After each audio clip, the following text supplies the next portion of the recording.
Hi, Felena here to talk about failure. First off, I want to thank Mary Wenzel for spearheading the first official failure conference.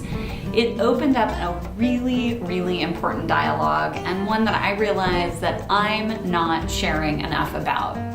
So I'm proud to say I fail every single day. And one of my favorite quotes, and you may have seen it around the hub here and there, is, "I've never failed, I've only figured out 1,000 ways that don't work." Thomas Edison.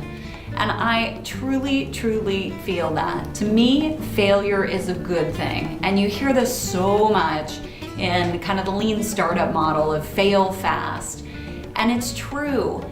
If we are not willing to fail, if we're not willing to take some risk and put an idea out there and have it not work, we are never going to make progress. So I honestly believe that we need to celebrate our failures. So I'm thinking about some fun ways to continue to do that, and hopefully we can keep an open dialogue about that. So what have I failed at? I'll give you a few examples.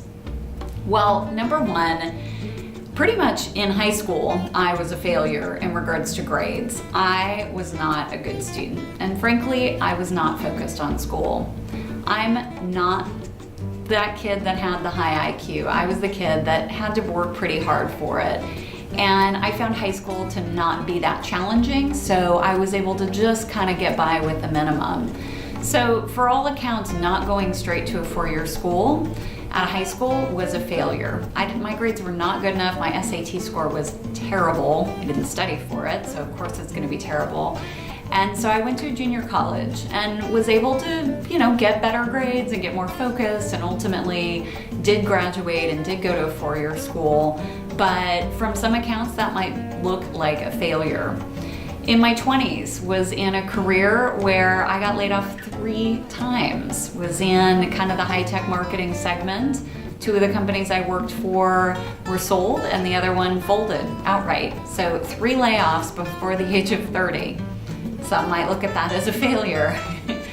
I also got married and divorced before 30 and had pretty much a terrible failed business throughout that marriage. My now ex-husband was manufacturing surfboards and surf apparel, and plowed a good amount of money in that business to absolutely see it completely fail and then have my marriage fail.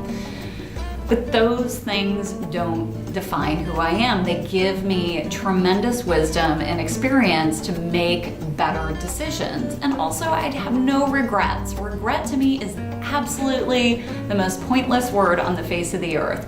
Things happen, we learn from them. If you keep making those same mistakes 1,000 times, you've heard that quote, definition of insanity, of course.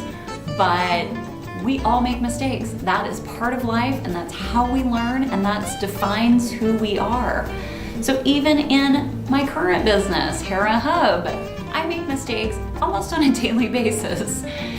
And just some examples, software systems. We've spent thousands of dollars and thousands of hours on software systems that didn't work in the end, that we had to change, that we had to find new systems and platforms and then spend more thousands of hours trying to get those developed. I've spent thousands of dollars I didn't need to spend on furniture that didn't work out.